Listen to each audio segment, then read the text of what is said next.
Selamat datang kembali di sesi pendalaman kita. Hari ini kita nyelam ke satu bab yang, wah judulnya aja udah bikin penasaran nih.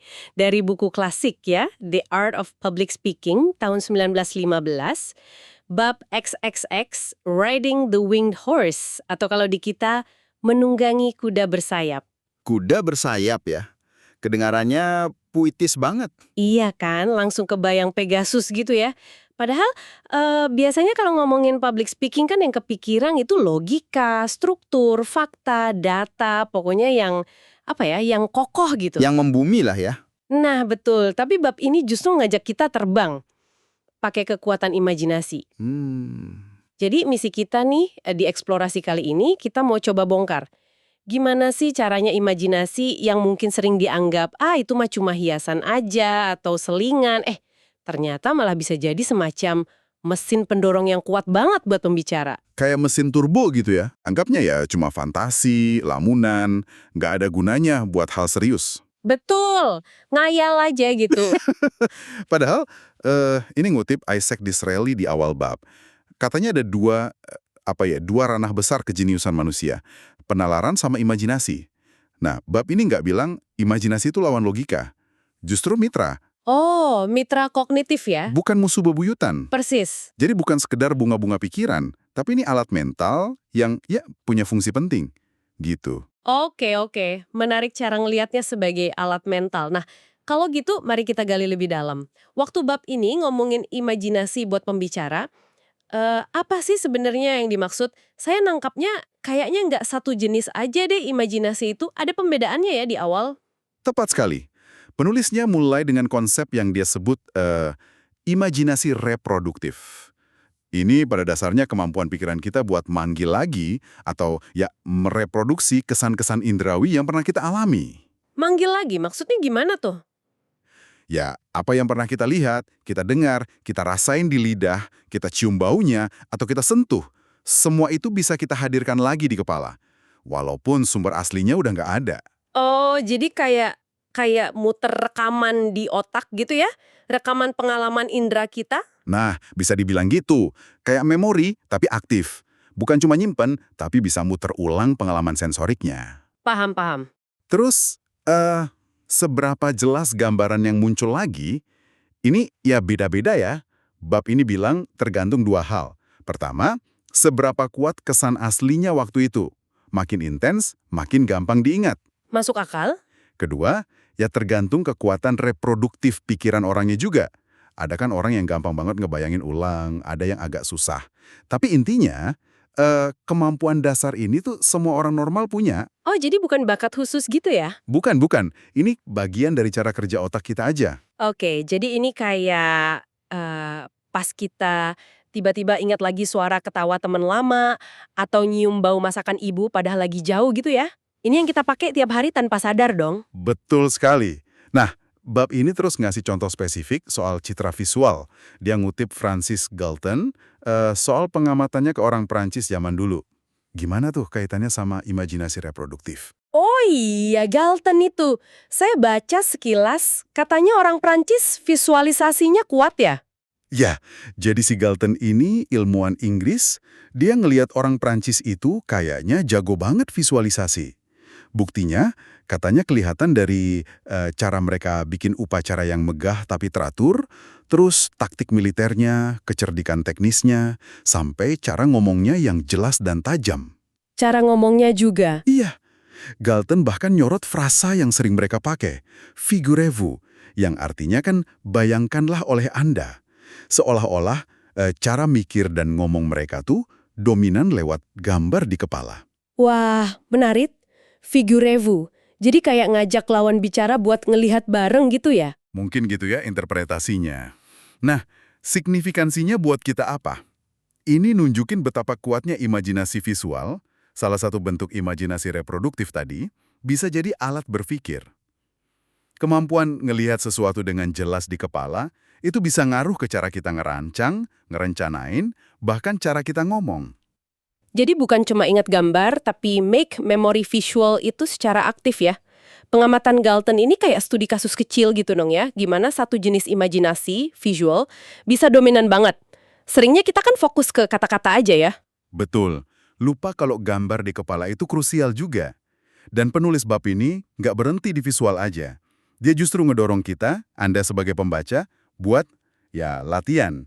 Latihan pakai semua indera dalam imajinasi reproduktif ini. Latihan gimana tuh maksudnya? Ya coba aja misalnya panggil lagi suara petir yang menggelegar di gunung. Bukan cuma ingat, oh keras, tapi coba dengerin lagi gemanya di kepala Anda. Atau, suara tali putus pas lagi nahan beban berat. Kan ada tegangnya, ada kagetnya. Iya ya, detail sensoriknya ya. Persis. Atau coba ingat lagi rasa asemnya lemon di lidah. Atau bau buku lama di perpus. Atau bahkan sentuhan dinginnya es batu di kulit. Nah, ngelakuin ini secara sadar, itu kayak ngasah kemampuan imajinasi reproduktif kita. Jadi perpustakaan memori sensori kita makin kaya, makin gampang diakses. Kayak ngelatih otot mental ya. Saya suka tuh analoginya. Oke, jadi imajinasi reproduktif ini fondasinya buat muter ulang rekaman sensorik. Terus gimana sama jenis kedua, imajinasi produktif? Nah, ini dari namanya aja udah beda nih. Ini bagian kreasinya ya? Benar sekali. Kalau yang tadi manggil kembali, nah yang produktif ini soal menciptakan sesuatu yang baru. Ini udah lebih dari sekedar nginget atau niru pengalaman lama. Ini kemampuan pikiran buat ngambil elemen-elemen dari pengalaman nyata. Ngambil potongan-potongan gitu ya? Nah, bisa dari macam-macam sumber, terus digabungin, disusun ulang, atau bahkan ditambahin elemen baru sama sekali. Hasilnya, jadi gambaran mental yang orisinil, yang belum pernah ada persis kayak gitu sebelumnya. Wah, contohnya gimana tuh? Biar lebih kebayang. Contoh simpel di bab ini. Mungkin Anda ingat banget awal sebuah kejadian di jalan, misalnya ada dua orang mulai debat. Nah, ingat detil awalnya itu kerjaan imajinasi reproduktif. Tapi terus, pikiran Anda mulai mainin kelanjutannya sendiri. Ngebayangin lanjutannya. Iya, ngebayangin dialognya gimana, makin panas nggak atau malah damai. Padahal Anda nggak lihat kelanjutannya secara nyata. Nah, proses ngebayangin kelanjutan ini udah masuk ranah imajinasi produktif. Anda lagi produksi adegan baru di kepala. Oh, jadi bukan lagi muter film lama, tapi kita jadi sutradaranya nih, bikin film baru di kepala, pakai potongan film lama, atau bikin karakter baru sekalian. Analogi yang pas banget. Dan disinilah nilai pentingnya buat para kreator. Penulis, penyair, pelukis, musisi, dan yaitu jadi pembicara publik. Kemampuan ini yang bikin orang bisa nemu ide segar, metafora unik, cerita yang ngena. Solusi baru juga mungkin ya? Betul, solusi inovatif. Anda ngebangun citra baru di benak. Kayak kata bab ini secara puetis ya, imajinasi produktif ini kakinya mungkin masih napak di bumi pengalaman nyata. Ngambil bahan dari yang kita tahu, tapi kepalanya bisa nembus awan kreasi, jangkau kemungkinan baru. Fantastis. Ini bener-bener ngasih dimensi baru ke proses mikir kreatif. Tapi, nah ini dia nih, biasanya kan ada tapinya. Imajinasi yang liar kan bisa bahaya juga. Saya ingat di bab ini ada penekanan kuat soal perlunya ngendaliin si kuda bersayap ini. Gimana tuh? Penting banget. Ini mungkin salah satu poin paling krusial di bab ini. Penulisnya bilang, tegas banget. Imajinasi, mau yang reproduktif atau produktif, itu baru jadi aset mental yang berharga kalau dia dikendalikan oleh kekuatan intelektual yang lebih tinggi, yaitu penalaran murni atau pure reason. Nalar harus jadi size-nya. Nalar jadi size-nya, oke. Kenapa harus dikendalikan? Ya karena kalau enggak, imajinasi bisa bahaya. Kita bisa gampang hilang pijakan sama realitas. Bingung mana fakta, mana fantasi. Kayak anak kecil yang percaya ada monster di bawah kasur. Haha, iya juga ya. Atau kalau buat pembicara, ya kayak orang yang ngomongnya ngawur. Klaimnya berlebihan nggak ada bukti. Cuma gara-gara dia bisa ngebayangin dengan jelas aja. Imajinasi liar bisa bikin delusi atau nyampein info sesat.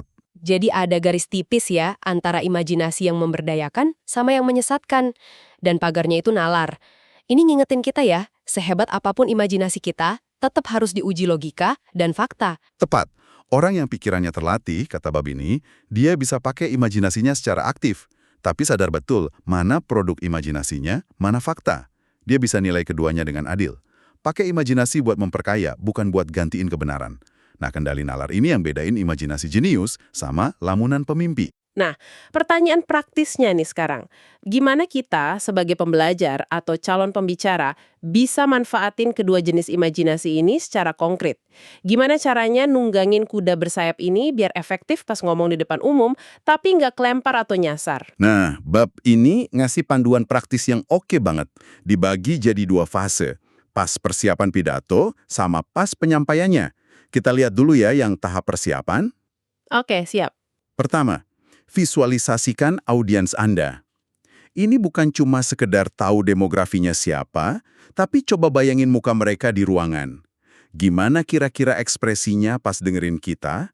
Apa ya pertanyaan yang mungkin muncul di kepala mereka? Di bagian mana mereka bakal setuju, di mana mungkin ragu? Jadi kayak simulasi mental gitu ya? Iya, semacam simulasi mental interaksi.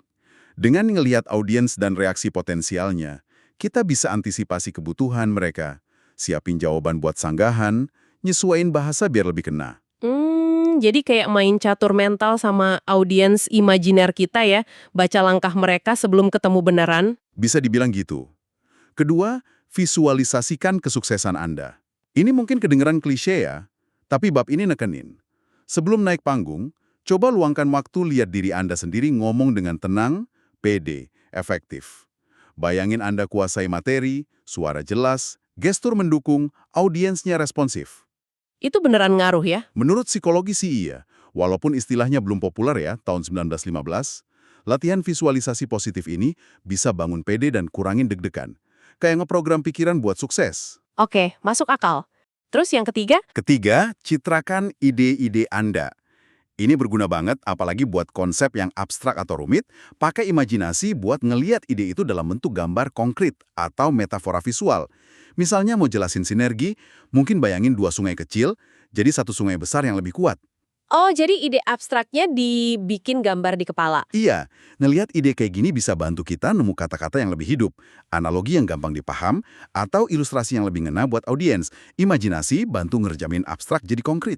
Wah, kebayang banget gimana 3 langkah ini, visualisasi audiens, sukses sama ide, bisa bikin persiapan pidato jadi jauh lebih lebih dalam dan efektif. Kayak gladi resik mental yang detail banget. Nah, terus pas hari H-nya gimana? Pas udah di panggung, jantung dagdikduk, adrenalin ngalir, pas lagi nyampein pidato.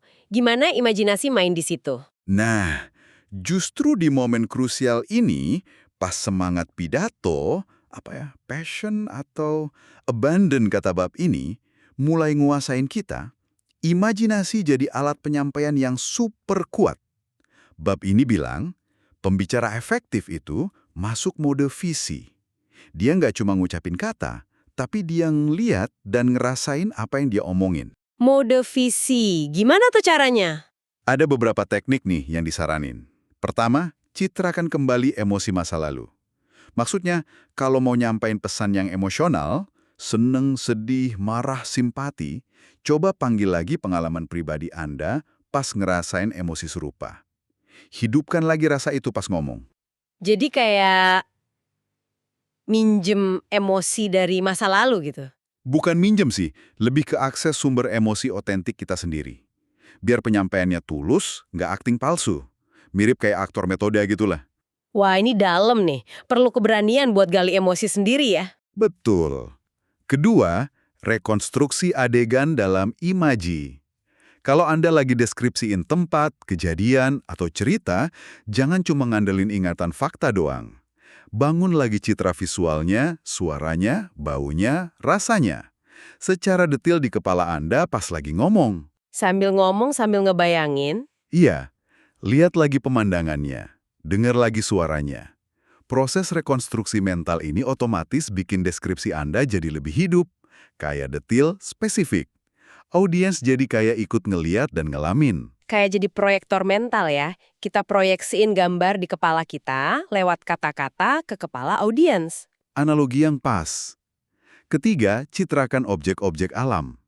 Ini dipakai kalau mau bangun suasana atau mood tertentu.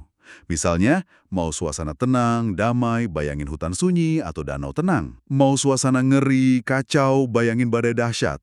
Mau agung, bayangin gunung tinggi. Terus efeknya apa? Nah, kata bab ini, gambaran mental kuat ini secara alami bakal ngaruh ke sikap fisik kita, nada suara, kecepatan ngomong, bahkan gestur. Jadi penyampaian kita lebih lebih nyatu, lebih meyakinkan tanpa dipaksa-paksa. Oh, jadi nggak perlu mikir, oke gesturnya harus gini gitu ya? Udah otomatis dari bayangannya. Kurang lebih gitu. Contoh konkret di bab ini bagus banget. Daripada cuma bilang abstrak alkohol merusak rumah tangga, penulisnya nyaranin lukiskan gambaran spesifik. Pemabuk pulang, nendang pintu, nyiksa istri anaknya yang ketakutan.